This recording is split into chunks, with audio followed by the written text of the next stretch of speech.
నమస్తే తెలుగు ప్రజలకు, అలాగే విశ్వోదయం తెలుగు న్యూస్ ఛానల్కు ధన్యవాదాలు. ఈరోజు మరి సబ్జెక్టులోకి వస్తే, విషయంలోకి వస్తే, ఈరోజు ఈ ప్రపంచంలో ఈ తెలుగు గడ్డ మీద మరి వినాయకుని సంబరాలు అతి ఘనంగా జరుగుతున్నాయి. మరి మనము గణేశునికి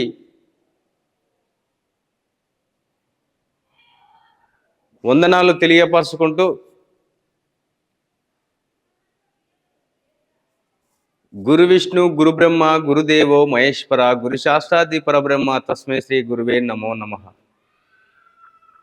ఉదయం బ్రహ్మస్వరూపం పంచానం, మధ్యాహ్నం మహేశ్వరూప పంచానం, సామికల విష్ణు రూప పంచానం, మమ్మాత్మ పరమాత్మ శ్రీ జగద్గురువే సూర్యనారాయణ, శివశివార్పితం శ్రీకృష్ణార్పితం, ఓం నమ శివాయ ఓం నమ శివాయ అని అన్నారు పెద్దలు. అందులో చాలా అర్థాలు ఉన్నాయి. అక్కడ గురువు ఉన్నాడు, దేవుడు ఉన్నాడు, దైవము ఉంది. మరి ఈరోజు కొందరిని చూసుకుంటే, నేను అందరినీ అనట్లేదు మిత్రులారా, కొందరు వినాయకుని సంబరాల పేరుతో ఎన్నో తప్పులు జరుగుతున్నటువంటి సందర్భం మీకు అర్థమై ఉండొచ్చు. వినాయకుని సంబరాల సందర్భంగా తప్పులు జరుగుతున్నాయి అనగానే ఆటోమేటిక్గా మీకు అర్థమై ఉండొచ్చు నాకు తెలిసి.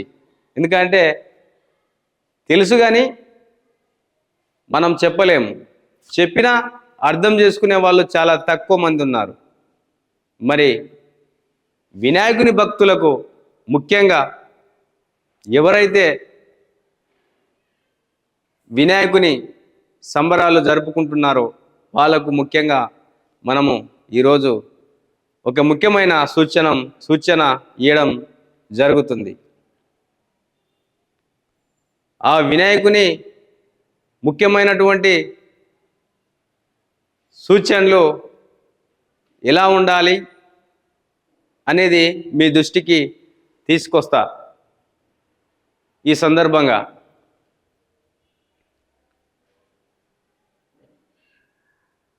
మనము కనీసము ఈరోజు ఒక గురువుని గౌరవించము. కనీసం మనలా కనుకున్న తల్లిదండ్రులను కూడా గౌరవించని స్థితి ఈరోజు. మరి దేవుని కూడా మనం కొందరు దేవుని కూడా గౌరవించని స్థితి మనం చూస్తున్నాం. ఎందుకంటున్నంటే ఈరోజు గణేశుని పెడుతున్నటువంటి భక్తులు చాలామంది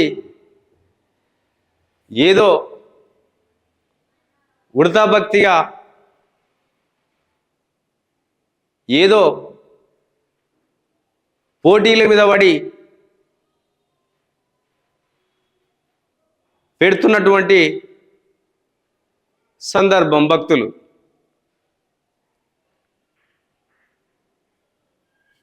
15 రోజులు, 3 రోజులు, 13 రోజులు పెట్టుకుంటారు. వాళ్ళ వసతును బట్టి, వాళ్ళ ఓపికను బట్టి. మరి మిత్రులారా, ఒక విషయం నాకు తెలియదు, అడుగుతున్నా. గణేశుడు పూజ సందర్భాన్ని మనం చూసుకుంటే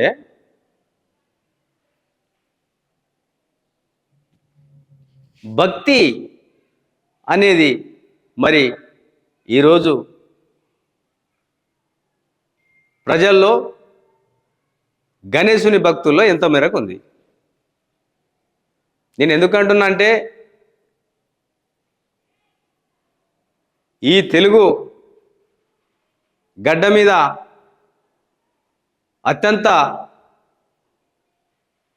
పెద్ద పండుగగా జరుపుకునేది ఏదైనా ఉంది అంటే గణేశుని పండుగ.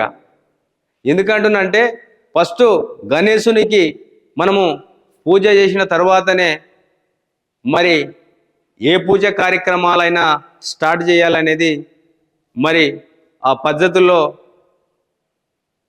ఉంది. మరి ఆ గణేశుని మనము ఎందుకని మనం తప్పుదారి పట్టిస్తున్నాము ఆ భక్తిని? సరే, భక్తి ఉందా లేదా మనకు అంత పరిశోధన లేదు. మరి ఆ భక్తులు ఉంది అని మనం నమ్ముతున్నప్పుడు ఆ భగవంతుడి భక్తిలో ఒక సిస్టమ్ ఉన్నది. కనీసము ఆ సిస్టానికి ఆ పద్ధతి కూడా గౌరవించట్లేదు మనం కొందరు ఈరోజు. ఏం సిస్టమ్? కంపల్సరీ పొద్దుగాల లేచి స్నానం చేసి కొన్ని చెడ్డ అలవాట్లకు దూరం ఉండి, మందుకు మటన్కు ఇలాంటి చెడ్డ అలవాట్లకు దూరం ఉండి గణేశుని పెట్టుకున్న వాళ్ళు ఇప్పుడు ఆ నియమాన్ని పాటిస్తూ చేస్తున్న సందర్భం. చేయాలి కూడా, చేస్తేనే అది భక్తి. మరి అలా చేస్తున్నారా? ఆ శిష్టానన్నా మనం గౌరవిస్తున్నామా? ఆ పద్ధతిని గౌరవిస్తున్నామా? గౌరవించట్లేదు.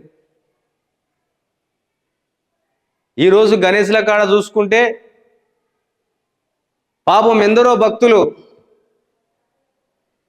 ఆ గణేశుని మొక్కడం కోసం మరి స్త్రీలు ఎంతో భక్తి శ్రద్ధలతోటి ఎంతో ఓపికతోటి గణపతిని ఆరాధిస్తేనే మిగతా భక్తి పూజలు మనకు దక్కుతాయని ఒక విధానంలో వాళ్ళు ఎంతో ప్రేమతో ఎంతో భక్తితో కొందరు మన గణేశుని మండపముకు ఎక్కడైతే గణేశుని పెట్టుకుంటామో అక్కడికి వస్తున్నారు, మనం చూస్తున్నాం. మరి అక్కడ కరెక్ట్గా ఉన్నారా అంటే మనం చూసుకుంటే మరి అక్కడ కరెక్ట్గా కొన్ని జాగాల్లో కొన్ని వినాయకుని కాడ ఆ పద్ధతులు లేవు. అది మీకు కూడా తెలుసు. ఆ స్త్రీలు ఆ గణపతిని దర్శించుకోవడం కోసం వచ్చినప్పుడు మరి వాళ్ళకు చాలా ఇబ్బందులు కలుగుతున్నటువంటి సందర్భం. ఎందుకంటే పూర్వకాలంలో ఎలా ఉండేదంటే ఒక ఊరుంటే ఆ ఊరిలో ఒక గణేశుని పెట్టుకునేవాళ్ళు. ఆ గ్రామస్తులు మొత్తం మాట్లాడుకొని అక్కడ ఆ గణేశుని నిమజ్జనం జరిగేంత వరకు కూడా చాలా భక్తి శ్రద్ధలతో వాళ్ళు అందరూ కలిసి ఆ పూజను చేసుకునేవాళ్ళు. ఎప్పుడు ఒక 20-30 ఏళ్ళ కింద చూసుకుంటే ఒక గ్రామం ఉంటే ఆ గ్రామంలో ఒకే వినాయకుని నిలబెట్టుకునేవాళ్ళు. అప్పుడు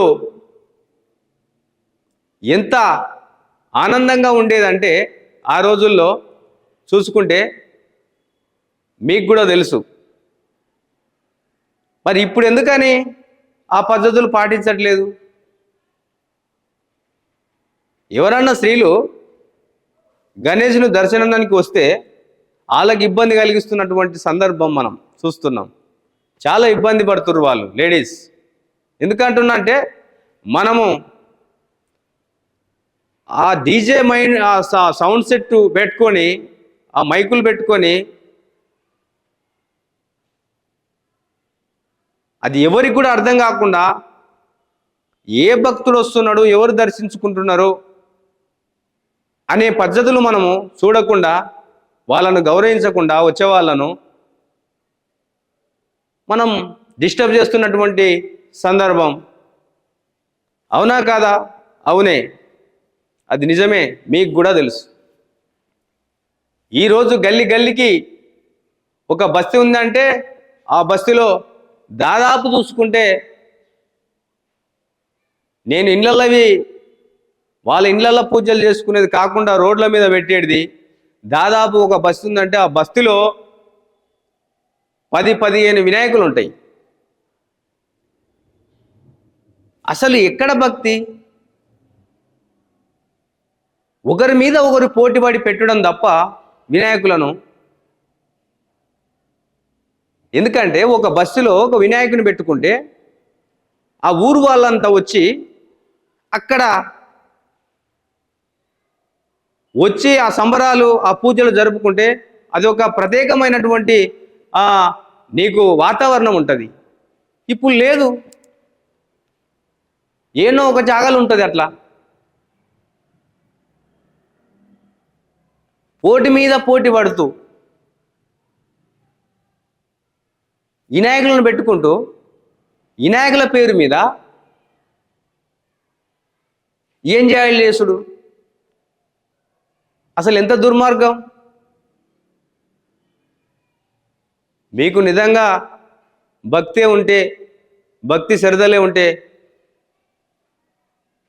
ఒకటే చెప్తున్నా మిత్రులారా, గుర్తుపెట్టుకోండి. భక్తి ఉంటే ఆ భక్తి ఎలా ఉండాలి అని తెలుసుకుని వినాయకుని నిలబెట్టుకోండి. లేదంటే భక్తి అనే పేరుతో, భక్తి అనే విధితో మీరు తప్పుడు మార్గంలో మరి వస్తున్న భక్తులకు కనపడొద్దు, చేయొద్దు. అట్లా భక్తి అంటే భక్తి విధంగానే ఉండండి. అది ఎలా చేయాలో తెలుసుకోండి, దాని పద్ధతు. ఎందుకంటే మీ వల్ల మీకు తెలిసి తెలియక ఆ డీజే మ్యూజిక్లు పెట్టి ఎగురుతూ ఉంటే ఆ స్త్రీలు వినాయకుడిని దర్శించుకోవడానికి వచ్చినప్పుడు మండపంలో చాలామందికి ఇబ్బంది కలుగుతుంది. మనం గౌరవించాలి కదా. దేవుని గౌరవించినప్పుడు దేవుని పద్ధతులు కూడా గౌరవించాలి. దేవునికి వస్తున్నటువంటి కొందరు నిజమైన భక్తులు ఉన్నారండి. అందుకనే వస్తూ వాళ్ళు మొక్కుతూ ఉంటే మీరు ఆ మ్యూజిక్ పెట్టుకొని ఎగురుతూ ఉంటే మనం డిస్టర్బ్ చేసినట్టే కదా. ఇంకా మనం ఆ పద్ధతు, ఆ సిస్టమ్ను అది మనం ఎక్కడ పాటించినట్టు? అందుకనే మిత్రులారా, మీరు కాస్త చిత్తశుద్ధితో ఆలోచించండి, ఆలోచించండి, ఆలోచించండి, ఆలోచించండి. ఎందుకు చెప్తున్నానంటే ఇది మనకు తగదు. ఏదన్నా మనము ఈ భక్తులను, నిజమైన భక్తులను చెడుదోవ పట్టియకుండా మరి వాళ్లకు ముందు తరానికి ఈ భక్తి మంచి మార్గంలో నడిపించి చూపించి ప్రవర్తించి ఉండాలి. కానీ అలా ఉండాలి. కానీ మీరు డీజేలు పెట్టుకొని మీ ఇష్టం వచ్చినట్టు ఎగురుతూ అక్కడ వినాయకుని కూడా మీరు ఆ సౌండ్ పెడితే వినాయకునికి శాస్త్రంలో ఉంది,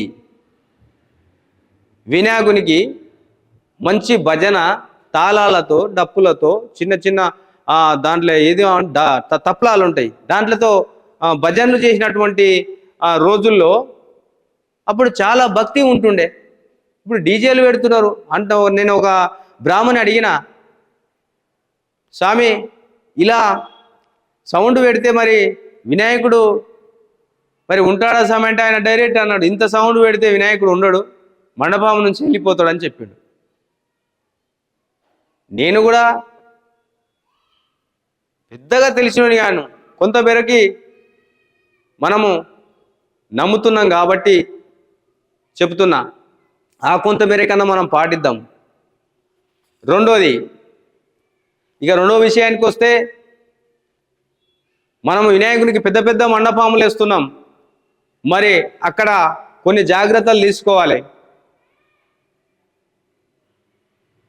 అందుకనే మనం కరెంటు గుంజుతున్నటువంటి సందర్భంలో ఆ మండపంలో ఎక్కడైతే మనం బాక్సులు ఉంటాం కదా, అక్కడ ఆ వైర్లు గీర్లు తేలుకొని ఉండడం వల్ల అక్కడ కొంత షార్ట్ అయ్యి మరి కొందరు చనిపోయినరు కూడా ముందు చూసుకుంటే మనం. ఎందుకంటే నా ఫ్రెండే ఒక ఆయన పోయినసారి సంవత్సరం కిందట ఆయన ఇట్లనే వినాయకుని నిలబెట్టుకొని ఆ కరెంటును తగిలేయడానికి పోయి చూసుకోక ఆ కరెంటు షార్ట్ కొట్టి చనిపోయిన సందర్భం.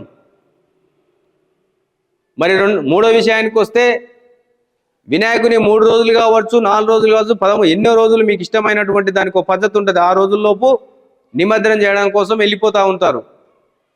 నిమజ్జనం పోతున్నటువంటి సందర్భంలో బాటదారిలో మీరు బండిని పెట్టుకొని బండి మీద ఎక్కించుకొని వెళ్ళిపోతూ ఉంటాం మనం.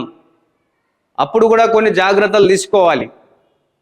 ఏం జాగ్రత్తలు అంటే, ఆ వెహికల్స్లో మీరు ఎక్కించినప్పుడు ఆ ప్రజలు ఆ భక్తులు చూస్తున్నప్పుడు ఆ చుట్టుపక్కల బండి చుట్టూ ఆ వెహికల్స్ చుట్టూ చాలా మంది ఉంటారు, ముసలోళ్ళు కానీ పిల్లలు కానీ ఉంటారు. రెండోది, మనం కరెంటు కోసము ఆ జనరేటర్ పెట్టుకుంటాం. వెనక పెద్ద బండి చాలా పెద్దగా ఉంటుంది అది. ఎందుకంటే అంత పెద్ద పొడువు బండి మనం వెనకాల పెట్టుకొని ఆ వెలుతురు కోసం పెట్టుకొని పోతున్న సందర్భంలో కొన్ని జాగ్రత్తలు తీసుకోవాలి. ఇటువైపు మరి బండికి గిర్రలు ఉంటాయి. ఆ గిర్రల్లో మరి ముసలోళ్ళు కానీ చిన్నపిల్లలు కానీ వాళ్ళు చూసుకోకుండా ఆ సంబరాల్లో ఆ వినాయకుని నిమజ్జనం తీసుకుపోతున్నటువంటి సందర్భంలో ఆ దారిలో మరి కొన్ని ఇబ్బందులు కలిగే అవకాశం చాలా మేరకు ఉంది. అట్లా ముందు జరిగినాయి కూడా. అందుకే ముందే మేము చెప్తుంది ఏమంటే, ఆ వినాయకుని తీసుకుపోతున్నప్పుడు కూడా కొన్ని జాగ్రత్తలు తీసుకోండి మిత్రులారా. బండికి ఇటువైపు ఇద్దరు మరి ఒక గన్మెన్ తీరులో వాలంటీర్స్గా ఉండవలసిందిగా కోరుకుంటున్నా నేను. మరి ఈ జాగ్రత్తలు పాటించాల్సిందిగా కోరుకుంటున్నాం మిత్రులారా. మరి మరో ఎపిసోడ్తో మళ్ళీ కలుస్తాం. కెమెరామెన్ రమేష్తో మీ బచ్చల కూర సురేష్.